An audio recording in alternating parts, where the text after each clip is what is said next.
Boa tarde, meus amigos. O nosso estudo de hoje, como vocês podem ver aí, tem o nome de fantoches e eu escolhi esse nome para tentar demonstrar como muitas vezes as pessoas elas podem se tornar marionetes e nem tomam consciência disso. Se não estivermos muito atentos, somos manipulados e, ainda que lutando por causas que nos pareçam justas, acabamos ajudando a concretizar planos cuidadosamente arquitetados com os quais nunca quisemos fazer parte e, pior, com os quais não concordamos de forma nenhuma. Quando lemos os evangelhos e vemos uma verdadeira possessão demoníaca, nós não encontramos necessariamente aquilo que esperaríamos ver. Quando nós vemos este evangelho de João, no capítulo 13, a partir do versículo 27, conforme está aí na tela, vamos ler aqui para a gente ver o que acontece. Então, logo Judas comeu o pão, Satanás entrou nele. O que você está para fazer, faça depressa, disse-lhe Jesus. Mas ninguém à mesa entendeu porque Jesus lhe disse isso. Visto que Judas era o encarregado do dinheiro, alguns pensaram que Jesus estava lhe dizendo que comprasse o necessário para a festa, ou que desse algo aos pobres. Assim que comeu o pão, Judas saiu e era noite. Vocês enxergam a sutileza da situação aqui? Ninguém sequer percebeu o que é que estava acontecendo. Quando Satanás entrou em Judas, ele não começou a espernear, vociferar, ele não mudou a voz, ficou babando ou qualquer outra coisa parecida, né? Como muitas vezes nós vemos hoje em dia em algumas igrejas, ou até mesmo pela televisão, né? A gente consegue ver situações assim. Mas o que nós vemos nesse texto é que Judas ele simplesmente saiu. Talvez ele até tenha se despedido cordialmente e todos pensaram que ele estivesse indo cumprir uma tarefa trivial. Mas o que ele estava para fazer tinha o potencial de mudar a história não apenas da sociedade em que ele vivia, mas a história de toda a humanidade. E tudo aconteceu de forma quase imperceptível para aqueles que estavam à sua volta ali naquele momento, né? E eles eram íntimos de Judas, eles o conheciam. Agora, por que é que hoje em dia o diabo possuiria pessoas pobres, pouco importantes, com tão pouca relevância? Quase incapaz sequer de alterar os rumos dos ambientes locais em que essas pessoas se encontram. Eu queria começar com vocês aqui fazendo um passeio pela história da humanidade para ver a que conclusões nós podemos chegar e tentar entender que tipo de influências esse inimigo tão poderoso chamado de Satanás ou de diabo, ele pode exercer sobre a história humana. A história da humanidade ela sempre foi baseada na luta por poder. Pegando bem nos princípios antigos ali, nós podemos pensar em impérios. Então nós tínhamos ali o Império Babilônico, nós tínhamos também o Império Romano, e esses grandes impérios, naquela época, eles foram se sucedendo conforme cresciam e se tornavam poderosos. Aí eles iam conquistando tantos territórios quantos fossem possíveis, né? E enquanto o império dominava, um outro crescia, se fortalecia, até o ponto de ser capaz de derrotar e assumir o lugar deste como soberano entre todos aqueles povos. Trazendo já para épocas mais recentes, um grande evento que começou a transformar as nossas vidas, a nossa sociedade, naquilo que nós temos hoje, né, da maneira como nós vivemos hoje, foi a Primeira Guerra Mundial. Um dos motivos para que essa guerra acontecesse foi a partilha da África e da Ásia, ali em meados da década de 1880, em decorrência da expansão da Revolução Industrial. Com esses territórios sendo tomados pelos europeus para uso de recursos naturais, de matérias-primas para a indústria. E a França e a Inglaterra possuíam diversas colônias com grandes riquezas para explorar, enquanto a Alemanha e a Itália foram prejudicadas nesse processo. Existia uma rivalidade grande entre a Alemanha e a França por causa da região de Alsácia-Lorena. É uma região que fica ali entre as duas, né? É uma região rica em carvão e ferro e sempre houve uma acirrada disputa por essa região.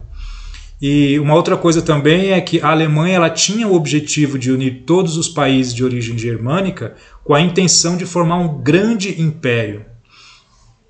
O que pode ser considerado o marco inicial da Primeira Grande Guerra foi o assassinato do príncipe austro-húngaro por um integrante de um grupo sérvio, que era o Mão Negra. Então essa seria uma foto desse príncipe austro-húngaro. Aqui na sequência nós temos o que seria uma representação do que aconteceu, né, do assassinato dele. E na sequência nós temos uma imagem real do local, tirada poucos momentos após desse assassinato ter acontecido. Então no dia 28 de julho de 1914, o Império Austro-Húngaro ele declarou guerra à Sérvia. Como já havia alianças entre alguns países e cada um apoiava um lado, a guerra ela foi se alastrando e acabou se tornando mundial. Então, de um lado, nós tínhamos a Tríplice Aliança, né, que era formada por Itália, pelo Império Austro-Húngaro e pela Alemanha, e do outro lado, a Tríplice Entente, que seriam a França, a Rússia e o Reino Unido. Em 1917, os Estados Unidos entraram na guerra, ao lado da Tríplice Entente, e isso resultou na vitória, né? E os derrotados eles foram obrigados a assinar o Tratado de Versalhes, com restrições e punições que couberam a eles. E a Alemanha foi a principal derrotada, né? Ela ainda teve que pagar os prejuízos da guerra aos países vencedores. E só isso, esse Tratado de Versalhes e a Alemanha arcando com os principais prejuízos, né, dessa guerra, já foi um pontapé inicial ali para a Segunda Grande Guerra Mundial. E aí nós vamos dar mais um pulo temporal na história e vamos pensar em 1939, quando a Alemanha nazista ela invade a Polônia e aí começa a Segunda Grande Guerra. A ideia desse nosso estudo aqui, ele é mostrar que a luta por poder é algo que tem movido a história da humanidade desde tempos imemoriais, né? Então, sempre existiu a intenção de um povo, de um reino ou de uma nação se tornar um grande império mundial e dominar o máximo de regiões possíveis, né? E assim foi com Hitler, mas essa motivação esteve sempre presente nos grandes conflitos da história da humanidade. Agora, é importantíssimo perceber que essa luta pela hegemonia mundial, ela continua e está em pleno vigor até os dias de hoje. Hoje, existem 3 forças no mundo, ou 3 impérios, querendo exercer esse domínio mundial, que são estes, né? O Califado Islâmico, o mundo capitalista, né? A forma de governo capitalista, e o socialismo, que hoje é representado pelo sistema russo-chinês.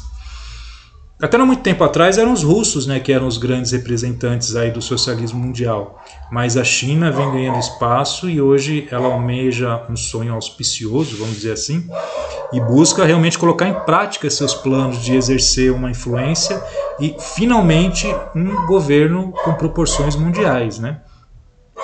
Mas existe um acontecimento nesse meio tempo, antes da Segunda Grande Guerra, que a gente precisa analisar, que foi o nascimento da ideia do comunismo com Karl Marx, né?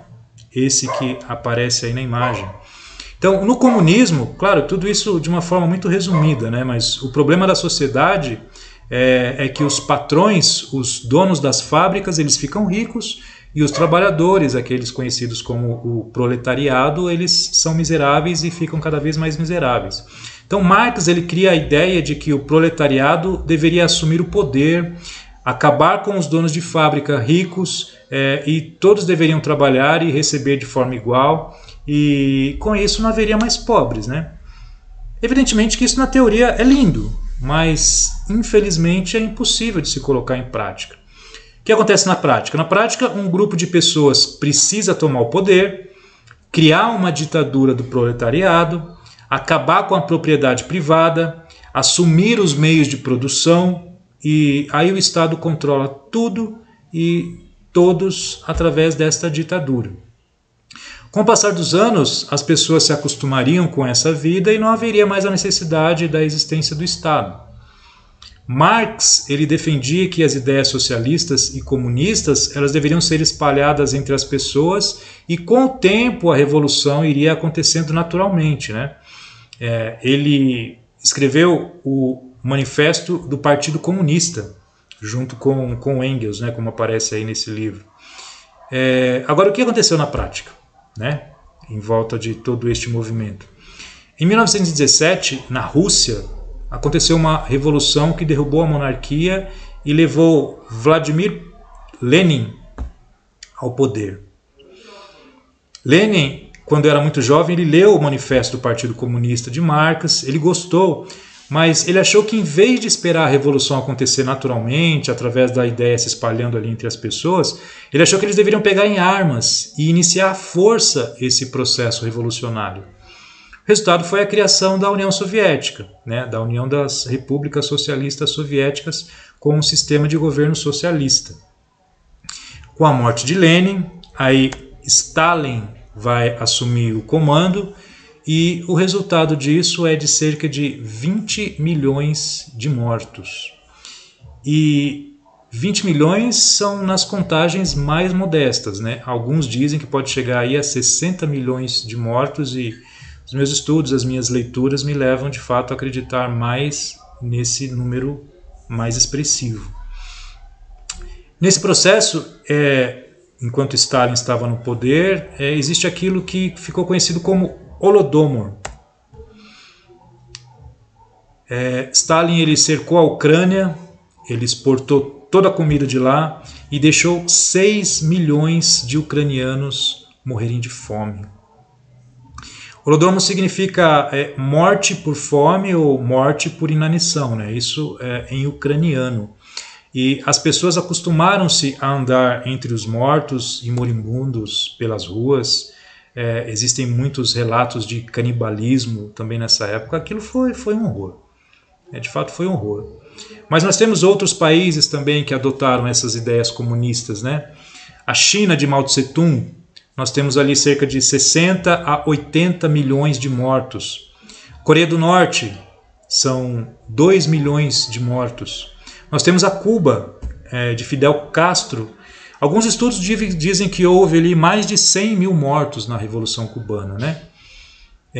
Agora, alguns números mais modestos, eles vão falar em um pouco mais de 7.500 mortos. Após os horrores iniciais da Revolução Comunista, o que aconteceu? Um grupo de pessoas, vendo toda essa monstruosidade causada por Stalin, decidiu criar uma estratégia diferente. Uma estratégia diferente para que eles pudessem chegar ao poder, né? Porque essa revolução armada ela se mostrou genocida e não levou ao comunismo, né? Que seria o último estágio dessa revolução. Na Alemanha, eles fundaram o Partido Social Democrata e na Inglaterra, a Sociedade Fabiana. O que é a Sociedade Fabiana? A Sociedade Fabiana ela tem esse nome em homenagem a Quintus Fabius Maximus, que foi um político, ditador e general da República Romana, né? Ali por volta do ano 275 a 203 a.C. E esse Quintus Fabius ele venceu a Guerra Púnica adotando a estratégia de não fazer confrontos diretas e nem confrontos de larga escala. Ele incorria apenas em pequenas e graduais ações, né? Ele só ia quando realmente ele sabia que poderia vencer. Então, não importa quanto tempo levasse para ele atingir seus objetivos, mas ele ia sempre de forma pequena e gradual, né? Em suma, Quintus Fabius ele era um estrategista militar que evitava qualquer confrontação aberta e decisiva. Em vez disso, ele preferia cansar seus oponentes com táticas lentas, cansativas, manobras enganadoras e continuamente fazendo essas incursões, né, esses assédios. Então, esses dois partidos aí, os sociais-democratas e a Sociedade Fabiana, eles questionavam, né? Por que eles estariam fazendo aquelas revoltas armadas de Lenin? um homem que perverteu as ideias de Karl Marx, né? Porque Karl Marx ele nunca quis fazer a revolução desta forma, né? Acontece que a social-democracia ela é diferente do comunismo somente no modo de implementação, pois a finalidade é exatamente a mesma. O que eles querem? Eles querem tornar a sociedade uma sociedade socialista. Então, o objetivo ainda é o mesmo, né? Alcançar as ideias implantadas por Karl Marx. Agora, vamos levar essa nossa conversa a um outro aspecto da nossa realidade histórica, né? Tenho certeza que todos conhecem muito bem, que é quando nós falamos de nazismo e de fascismo.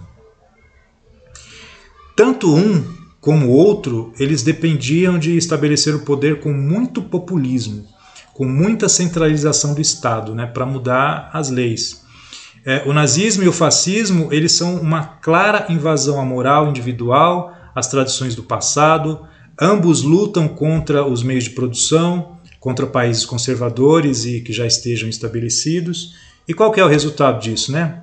Nós sabemos muito bem. O nazismo, ele produziu 6 milhões de judeus e, no total, cerca de 21 milhões de mortos.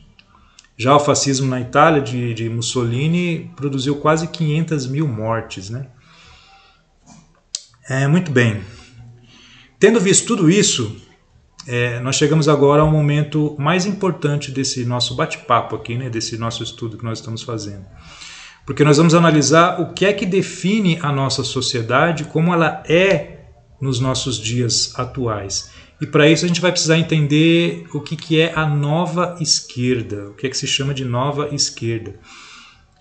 E o que a gente chama de nova esquerda nasceu na escola de Frankfurt.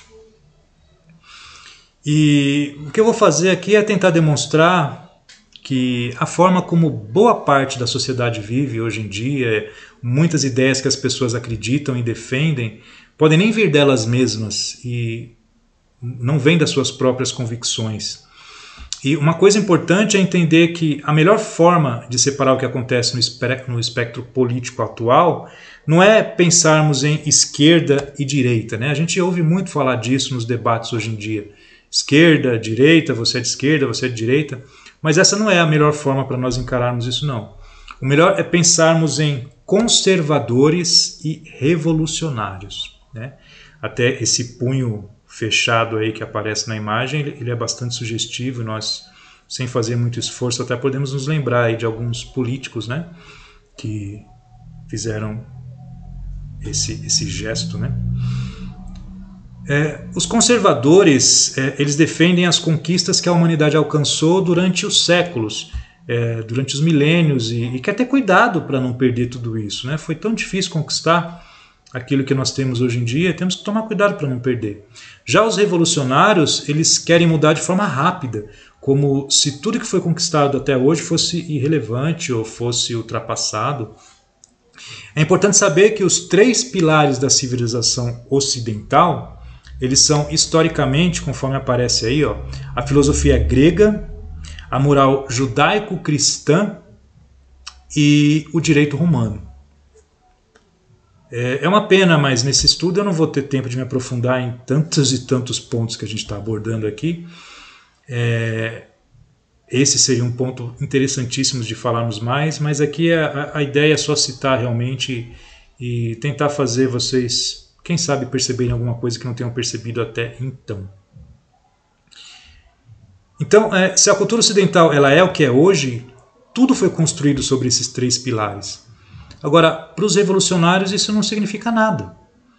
Na Alemanha, um grupo de pesquisadores se reuniu e fundou o Instituto de Pesquisas Sociológicas de Frankfurt, e entre eles estavam Horkheimer, Adorno e Marcuse, né, que são 3 dos que aparecem aí na imagem. E eles eram filhos de grandes industriais e, consequentemente, eram pessoas com muito dinheiro. Eles, de fato, eles eram milionários, né? E o que eles fizeram? Eles compraram um hotel, que é esse aí, o Grande Hotel Abismo, e eles se reuniam nesse hotel para pensar em como a sociedade deveria ser. Então, nesses estudos que eles fizeram, eles chegaram à conclusão de que eles tinham 3 inimigos, assim, a sociedade, o projeto de sociedade que eles tinham, para que pudesse ser implantado, tinha 3 inimigos. E esses inimigos precisavam ser derrotados, né? Porque senão eles não conseguiriam atingir esses objetivos deles. E quais eram esses 3 inimigos? Eram a igreja, a família e a escola. Um dos motivos é porque são essas instituições que transmitem os valores e crenças que são passados de geração em geração, e são esses valores que sustentam a nossa sociedade, né? Então a igreja para eles nada mais é que um conjunto de crenças antigo, ultrapassado. A família é quem continua transmitindo esses valores, né? E o que aprendeu das gerações passadas. E a escola todos os dias ali incentivava esse sistema e acabava reforçando esses ensinos. Nesses estudos que eles fizeram, o que eles perceberam? Eles perceberam que no caso da escola, eles entenderam que se o Estado tomasse conta, ele passaria a ensinar somente aquilo que eles queriam. Então a escola poderia ser muito útil até para esse projeto deles, né? E hoje em dia uma coisa que é muito difícil é ouvir pessoas defendendo que não existe doutrinação nas escolas. Isso aqui é a imagem de um livro didático. Olha só. É um livro que analisa, ele faz, né, de um lado aí o que representaria o capitalismo, de outro lado aí o que representaria o socialismo. E vamos ler aqui, ó, no lado do capitalismo, né? Então o que diz esses funcionários aí? Trabalhamos para ele que é o dono da fábrica.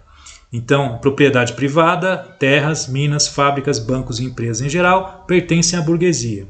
O proletariado trabalha para a burguesia. O objetivo da economia são os lucros da burguesia e a economia é baseada no mercado. Então essa é a visão capitalista que é passada neste livro didático que circulou aí pelas escolas. Circulou, na verdade, né? E quando apresenta o socialismo, olha a forma que eles apresentam o socialismo. Essa fábrica pertence a toda a sociedade. Trabalhamos para nós mesmos. Olha que bonito. Propriedade coletiva, então o povo trabalhador passa a ser dono de tudo, né? A socialização. O proletariado trabalha para a sociedade. O objetivo da economia é o bem-estar da coletividade e a economia é planificada pela sociedade. Que beleza, né? É muito importante frisarmos bem aquilo que o capitalismo produziu no mundo. Quando nós olhamos aqui nessa outra imagem, eu não vou fazer a leitura novamente aqui. Se vocês quiserem depois com calma, vocês deem uma pausa e vejam, porque isso aqui é uma explicação de por que esses argumentos que estão sendo usados aqui nesse livro são errados. Mas é tão claro que eu não preciso comentar. Depois vocês podem ler com calma, aqueles que tiverem interesse, evidentemente, né? Mas o que é interessante nessa imagem? A gente pensar no que o capitalismo produziu. O capitalismo produziu isso aqui na sociedade e o socialismo produziu montões e montões de corpos.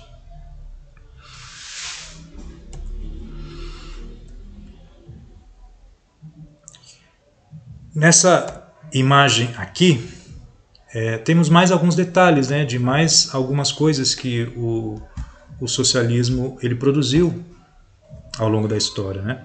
Então, no Camboja, ele produziu cerca de 2 milhões de mortos, na China, 65 milhões de mortos, no Afeganistão, 1,5 milhão de mortos, na África, 17 milhões de mortos, na América Latina, 150 mil mortos, na União Soviética, 20 milhões de mortos, Coreia do Norte, 2 milhões de mortos, no Vietnã, 1 milhão de mortos, no leste europeu, mais 1 milhão de mortos. Então, é isso o que o socialismo produziu até agora na história da humanidade, né? Portanto, para eles, a igreja precisava ser combatida e a escola poderia se tornar uma aliada, né, para eles. Já a família é um grande problema. Aqui, assim, antes, né, tem mais uma imagem aqui daquilo que o socialismo produziu, né? Aqui é a cidade de Havana, em 1950, e como ela é mais próxima dos nossos dias, né? Em 2010, aqui essa imagem. Então houve um retrocesso muito grande. Já o contrário, aqui é Hong Kong, a cidade de Hong Kong em 1950 como ela era, e o que o capitalismo produziu para aquelas pessoas, para aquela sociedade, aqui também no ano de 2010. Então realmente é uma diferença muito grande daquilo que o socialismo produziu e aquilo que o capitalismo produziu. Então, como eu estava dizendo, né, a igreja era algo a ser combatido, a escola poderia se tornar uma grande aliada para eles, mas a família realmente era um problema. Por quê? No comunismo não existe propriedade privada, tudo é do Estado. E a família é esse grande problema porque ela promove essa busca por propriedades privadas, né? Então os pais, eles trabalham para adquirir propriedades, muitas vezes pensando nos filhos, né? Pensando em querer deixar uma qualidade de vida para os filhos. E quando os filhos herdam essas propriedades, normalmente eles têm a intenção de manter e de ampliar essas propriedades, né? Então é um grande problema para os ideais socialistas. Um dos membros dessa escola, né, da escola de Frankfurt, que é Herbert Marcuse, ele escreveu um livro ensinando que a família precisa ser destruída. E está aqui o livro, né?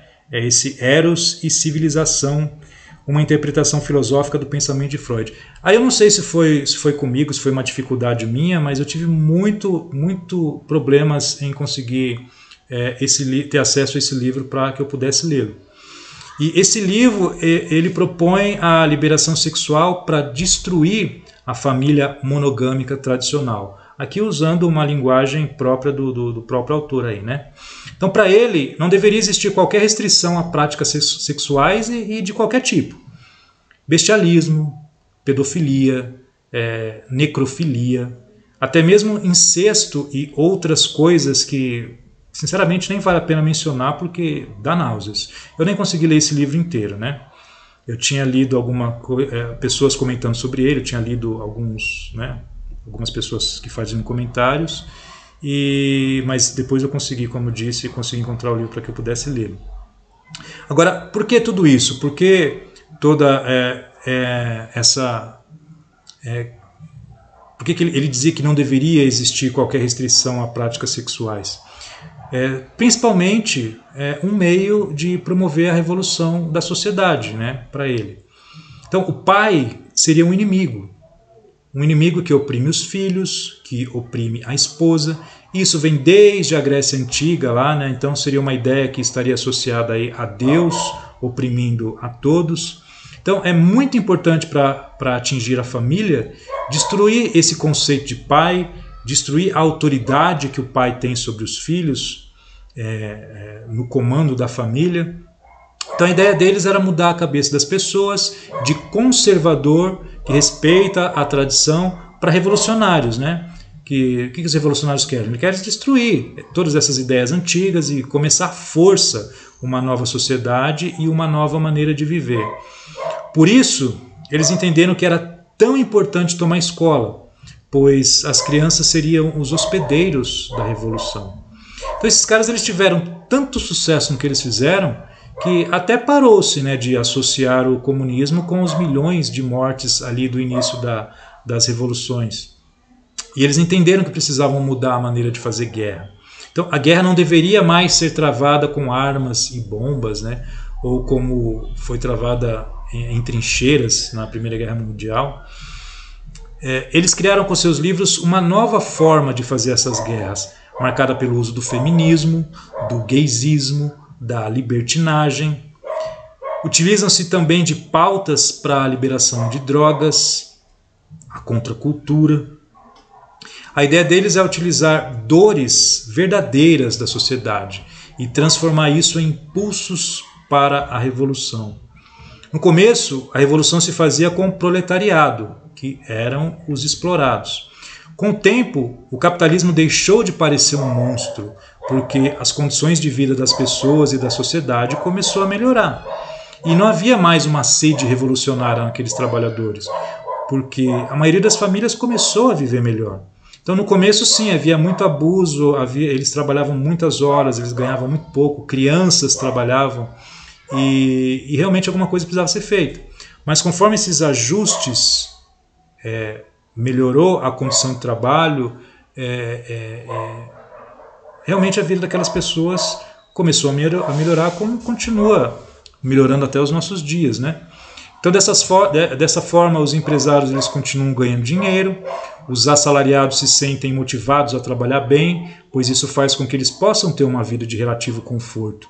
Se nós pensarmos em como é a nossa vida hoje em dia e compararmos com a vida nos tempos da Idade Média, uma pessoa hoje de classe média baixa até, ela vive com muito mais conforto do que um rei vivia naquela época. Então realmente o capitalismo trouxe muitas mudanças à sociedade, né? Então para aquelas pessoas não havia mais uma sede revolucionária nessa massa, né, que era chamada ali de proletariado.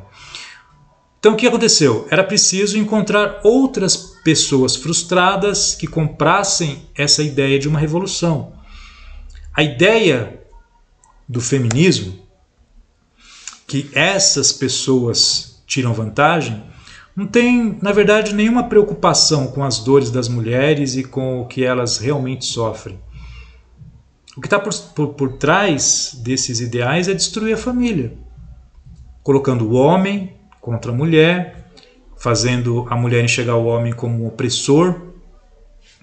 Da mesma forma, quando passaram a lidar com os gays, não era para ajudar os gays. Não é para que eles pudessem ter o direito de serem gays.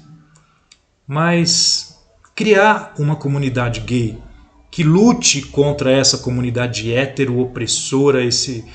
Então é esse movimento que é chamado por alguns de gaysismo, que é totalmente diferente de uma pessoa que tem a opção de ser um homossexual.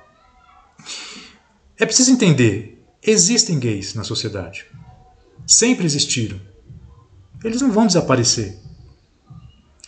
Então, por isso, existem sim dores e sofrimentos deles que são reais e que precisam ser tratados. E a sociedade precisa sim defender a eles e defender até o direito deles.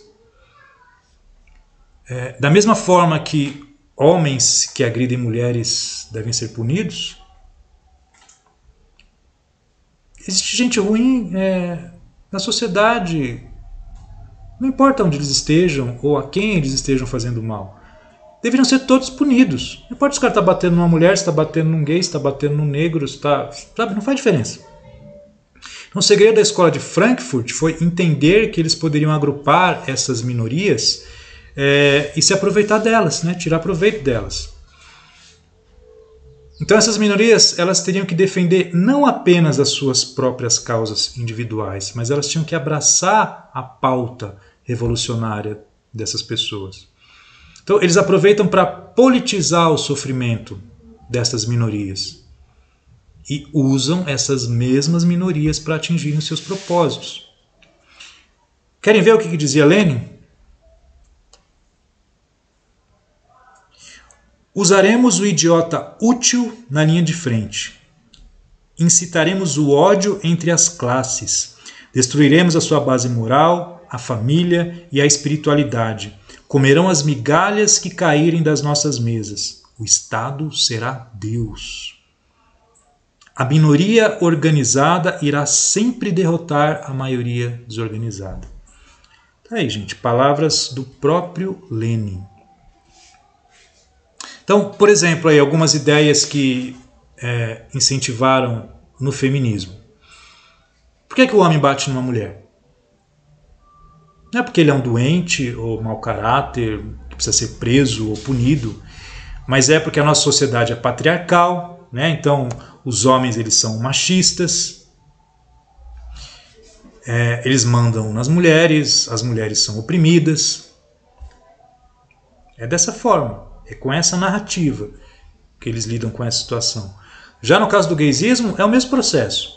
Então eles dizem que a homossexualidade não é aceita porque esse mesmo patriarcado ele estabelece valores cristãos e que esses valores devem ser derrubados porque são ultrapassados, né? E eles vão partindo cada vez para coisas piores. Por que é que a libertinagem não é aceita, não é algo natural dentro da sociedade? Porque um homem, ele se acha dono de outra mulher e ele quer exclusividade, então ele a oprime e ele é ajudado por todas essas ideias cristãs, retrógradas e ultrapassadas. E por que a pedofilia não é aceita? Será que parece absurdo falarmos de pedofilia, né, e disso ser aceito? Pois é, mas isso também está na agenda deles, isso também fazia parte daquele livro que eu citei mais cedo. E existem países hoje em dia discutindo a possibilidade de, se os pais consentirem e as crianças quiserem, elas poderem se relacionar com adultos. Olha que interessante, né? Então, são essas coisas que querem os revolucionários e que os conservadores tentam impedir. Será que vem de Deus pensamentos como esses? Sabe aquele movimento hippie? Paz e amor, aquela coisa? Pois é. Faça amor, não faça guerra. Vocês sabiam que esse foi o primeiro slogan criado por essa turma da escola de Frankfurt? Olha que interessante, né? Então, até as pessoas que queriam o direito de usar drogas foram usados pelos membros dessa escola. A ideia deles é dizer para as pessoas, né? Alguém quer uma sociedade em que nenhuma mulher tenha problema? Que nenhum gay seja desrespeitado? Que nada seja proibido e que as pessoas possam viver se drogando e se amando sem compromisso? Como será que a gente pode fazer isso? Então, eles ofereciam a cada um desses grupos uma sociedade utópica, do jeito que cada um gostaria que fosse. Eles ofereciam não, né? É o que se oferece. Então eles dizem para os gays: se nós estivermos no comando, vamos transformar ser gay em algo natural. Para as feministas, vamos colocar os homens no lugar deles. Para os drogados, o que eles dizem para os drogados? Vamos legalizar tudo. E para cada um deles, eles dizem que se eles querem essa sociedade, eles vão ter que brigar pela causa toda, né? Então, não apenas por seus pontos exclusivos. E como essas pessoas querem muito esse tipo de liberdade, né? Logo, mulheres cabeludas, nuas, mijando em fotos, estão causando caos para a causa revolucionária, né? Isso é uma imagem revolucionária. Então, eles já conseguiram muita coisa desde a escola de Frankfurt. No projeto de banir a igreja, muitos na sociedade usam palavras como retrógrado, que eu já usei aqui, né, obsoleto, taxando crentes de machistas, de homofóbicos. E tem um ponto que é muito importante. Uma das formas mais eficazes de propagar as ideias da revolução é a música. Lembrando sempre de que estamos falando de pessoas milionárias, né? Então aquele pessoal da escola de Frank ali eram pessoas com muito dinheiro. Então eles convidaram muitos artistas para irem àquele grande hotel Abismo para assistirem palestras lá. E um sujeito chamado David Horowitz, ele fazia parte dessa turma, ali do início da escola de Frankfurt. Ele acabou se arrependendo e se tornou um conservador, e ele conta muita coisa que aconteceu ali dentro, né? Muita coisa da qual ele participou. E um exemplo é que eles foram os criadores do famosíssimo slogan We Are the World. Vocês conseguem entender o que é que isso representa? Qual é a influência que essas pessoas exercem na sociedade e no mundo? Enfim, essas ideias revolucionárias de querer um futuro ideal ocupou os filmes, as músicas, espalhou-se pela cultura, para produções que moldam a opinião pública, fazendo com que as pessoas acreditem nessa matriz de pensamento revolucionário. Para ter isso claro, basta pensar o quanto normalizou do século passado para cá alguém não acreditar em Deus, a aceitação de famílias desintegradas ou desestruturadas, a compreensão de que no ensino público, um político ensinando crianças é algo natural. É só pensar por que é que os pais são obrigados a levar suas crianças para escolas, né? E proibidos de dar aula em casa. Você já parou para pensar nisso? A melhor maneira de definir o conservadorismo é a seguinte: a mudança começa na vida privada. Deixa eu trazer para mim aqui para a gente conversar um pouquinho. Então essa é a melhor maneira de definir. A mudança começa na vida privada. Depois, você fez as suas mudanças, se você achar apropriado, a mudança ela começa a abranger a sua casa, ela começa a abranger a sua família. Se os vizinhos prestarem atenção e eles gostarem daquilo que você está fazendo, eles vão copiar.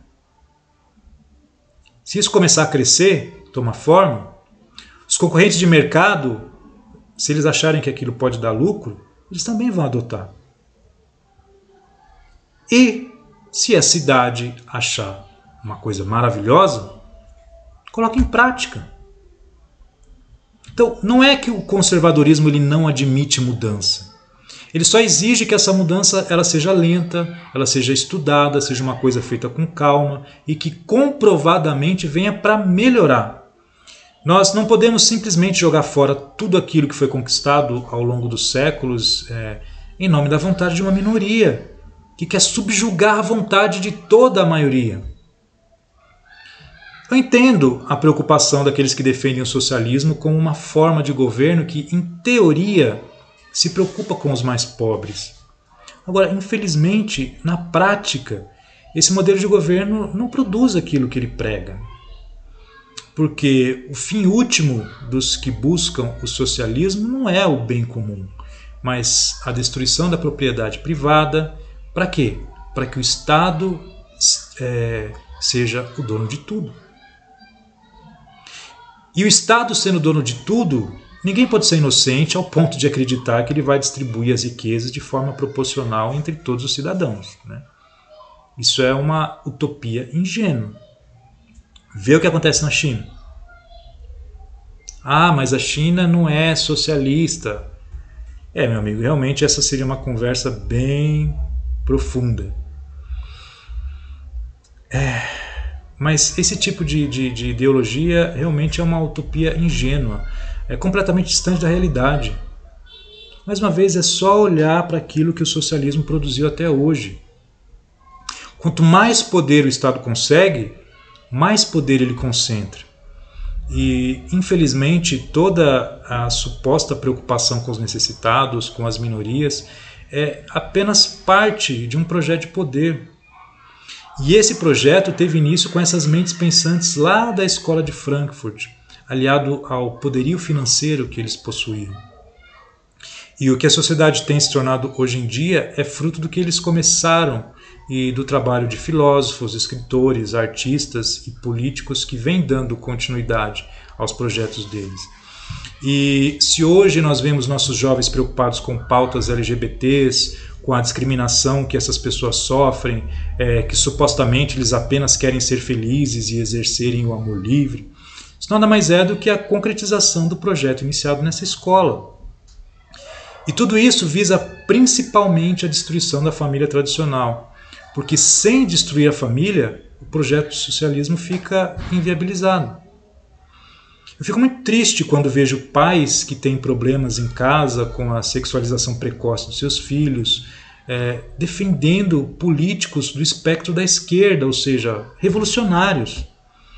Pais que muitas vezes se veem em desespero por seus filhos estarem confusos por conta das questões de gênero, sem saber como lidar com essa situação. E sem saberem, esses pais estão defendendo políticos que nada mais fazem do que estimular justamente essas questões de gênero nas escolas, na sociedade. Então, eles estão alimentando aquilo que está, muitas vezes, destruindo suas famílias, afastando seus filhos dos valores que acreditam, né? Da fé que sustentam, das igrejas, afastando seus filhos de Deus. Mas apoiam esses políticos por acreditarem que eles querem cuidar dos pobres, em uma suposta luta de classes, como se essa luta fosse a única possibilidade de explicar a nossa realidade.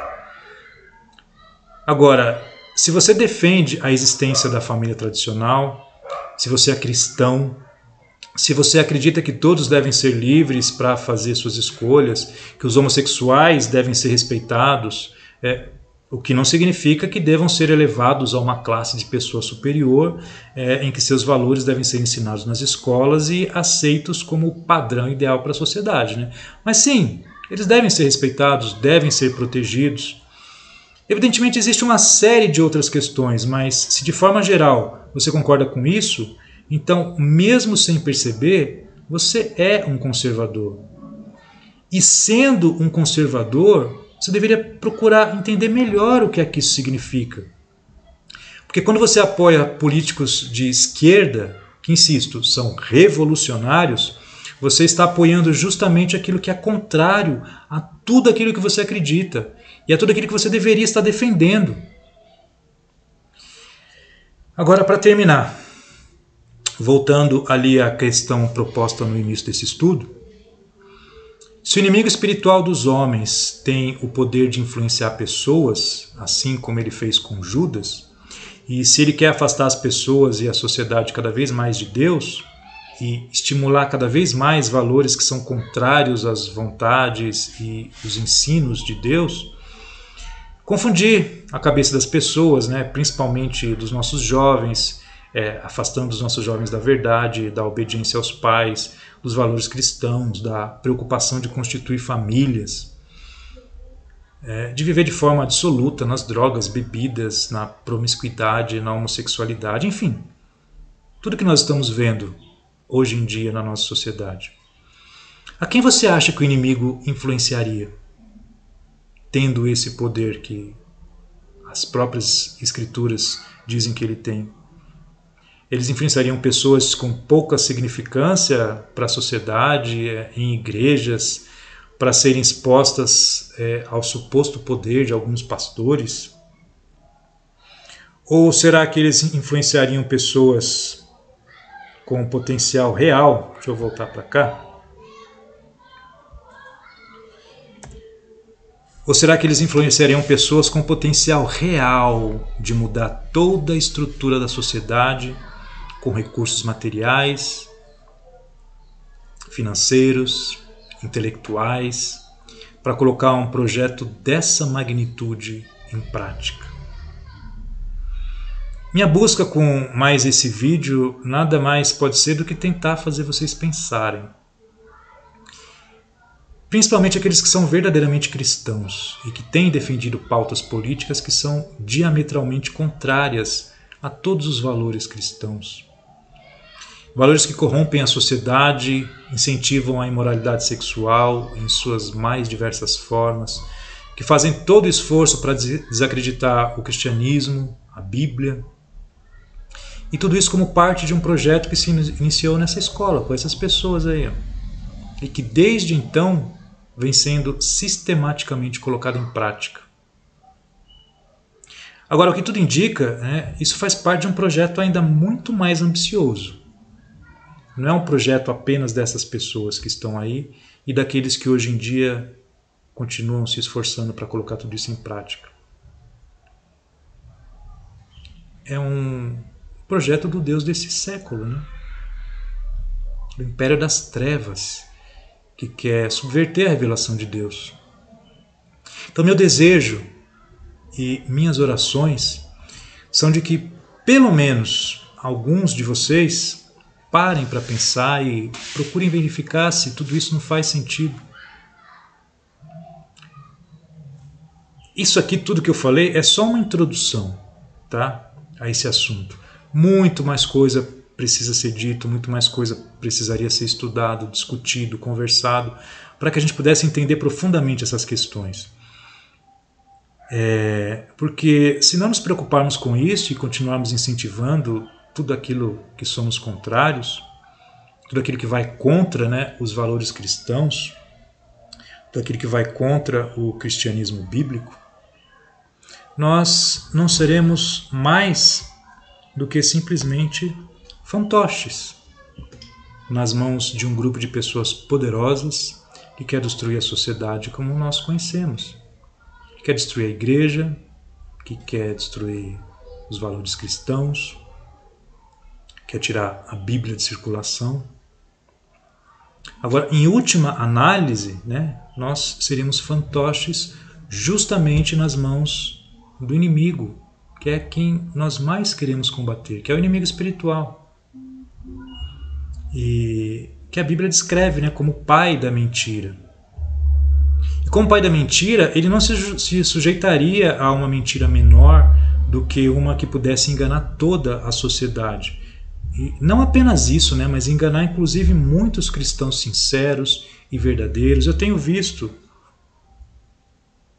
cristãos assim queridos, sabe, pessoas de quem eu tenho uma grande consideração e defendem esse espectro político que vai contra tudo aquilo que nós acreditamos, todos os valores, toda a moral que nós defendemos. E por quê? Porque estão preocupados com os mais pobres, com os necessitados. Mas quando eles acreditam nessa mentira, eles acabam fazendo parte desse projeto maligno, né?